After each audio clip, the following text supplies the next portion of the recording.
Okay, I know you are a busy bee, that's why your friend sent you this video. So I'm here to give you a quick overview of what is a tabletop role-playing game in 15 minutes or less. So how to explain tabletop role-playing games? I think it's simply just dividing the name into 3 sections. Tabletop, role-playing, game. And I will just explain what every word means within that name. First, we have tabletop. And the tabletop just tells us the medium and the location where the game is usually played. Because to play tabletop role-playing games, you usually need a game, you need a set of dice, and some paper sheets for notes and your characters. And tabletop also implies that we are sitting down around a table. So this is not LARP, this is not live action roleplay where we are living and acting the roleplay. This is not a CRPG, so this is not a computer game that we are playing, except if we are using a virtual tabletop, but let's not go there. No, the game happens sitting down around the table. We might sometimes have few maps and stuff, but mostly it is just an individual or group of people telling a story together. Second part of the name, role-playing. So it's exactly what the name suggests. We are assuming roles within the game. The 2 most general roles in tabletop role-playing games are PCs, player characters, and GM, the game master. So some players will experience the game through player characters. These are basically your main protagonists of these different adventures. Players playing through player characters, PCs, will determine the actions and interact the game world through this one character that has been assigned to them and only for them. And usually the players can create these characters themselves using the game rules. The game master is master of the game. They are most often responsible for setting the scene, being the final arbiter of the rules, helping the player characters through different situations, and also assuming the roles of NPCs, non-player characters. So these are every other characters except for the player characters. Some people within these games likes to go really deep into their character and they want to be like actors and be the player character they are playing. Some people like to be more indirect and guide the character from a third-person perspective and saying things like, okay, my character goes there and does that. And that's how the role-playing works. GM set the scene and says that you are all inside this big room and with stone structures, what you want to do. And one player is like, well, my character is really strong, so they try to break the stones within the room. And other players can be like, oh, that's a bad idea, or other player can be like, oh, I will help you. So one example of GM player dynamic could be that GM is basically the director of this kind of epic movie, and the PCs are like the main characters of the story. And the whole script is improvised. Director just sets the scene, and then the player characters will be within the scene and interact with each other and with the world. And the director will say how the world will react to the player characters. And finally, the third part of the name, the game. So we could just sit around the table and create a story out of thin air, but that's not really a game. The game aspect comes from an added mechanical aspects and randomization that will make the story unexpected. So usually when the player characters or sometimes the NPCs try to do something within the game world, that success of that action is not given, or there might be other forces trying to oppose that action, or somehow the action that the character is trying can be really risky. And then we usually tend to roll the dice, and the dice will decide what will happen next. Will the character succeed? Will the character partially succeed, or will the character fail? But having equal chance of succeeding in everything is not interesting, so that's why usually the game rules contains ways to create different kinds of characters. So if I create a character that is strong, that would mean I could have better chance of succeeding in physical tasks. So not only we can have roles of player characters and game master, we can also have roles of me being the sneaky in the group, this one being the strong in the group, so that also creates the different roles within the game. And there are many types of games that also includes other elements like tactical combat or political intrigue or withstanding of terrifying horrors even. Like as many board games and video games there are that many tabletop role-playing games. Tabletop role-playing games can be played either as a group or alone. Usually when there is a group, one player is the game master and other players assume the roles of player characters. But when you are playing alone, you alone are the game master and you also create 1 or 2 player characters as well. And as a game master you can either decide things for yourself, or there are things called oracles. And these oracles are basically a likelihood tables. So when you have things that normally game master would decide, like for example, are there any guards behind this locked door?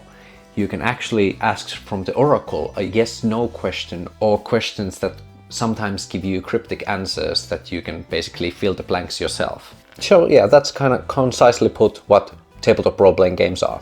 And now I have also asked questions from my community. What are the other most asked questions after the question, what is a tabletop role-playing game? Thank you, my sweet culinary role-playing community, for these awesome questions. First up we have, and how do you win?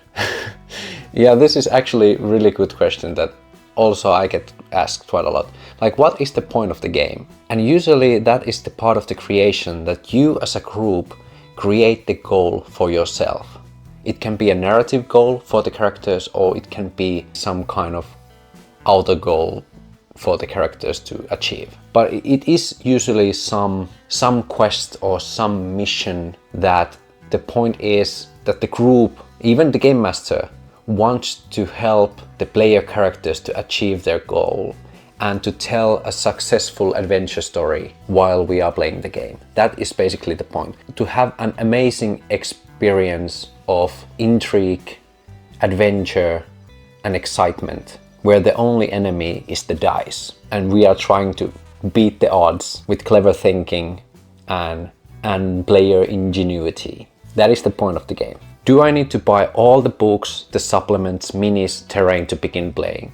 Really good question. And that is the beauty of tabletop role-playing games. There are so many different types of games out there. And the most cheapest one you can start right away for free. If you have any existing board games in your house that have D6s on them, you're basically ready to go. And if you have internet connection, because there are many great free tabletop role-playing games out there.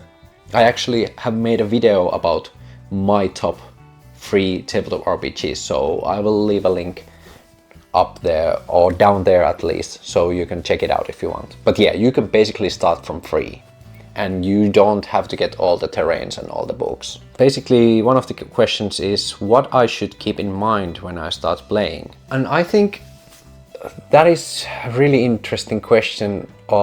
There is a little bit of unique preparedness within tabletop role-playing games. There are some games that you can just sit down and start playing, but tabletop role-playing games is a storytelling game, basically. It can have a lot of like gaming mechanics, but in the end it is all about experiencing a story. So it is a good thing to have some kind of idea in mind of what kind of experience do I want to have before starting the game. Do I want to be a space adventurer? Do I want to just go into a fantasy world and experience what the world has to offer? Or do I want to be in this kind of modern investigative setting? Just the idea of what kind of experience do you want to have, it's a really good thing to have before you start. Just like in any other hobby, like you have to figure out what kind of movie you want to watch today, or what kind of video game you want to play today, or what kind of food you want to eat today. And also one of the questions is basically, which is the biggest aspect in tabletop role-playing games? Is it the role-playing or the game part? And that is highly depend on the group or the individual who is playing the game.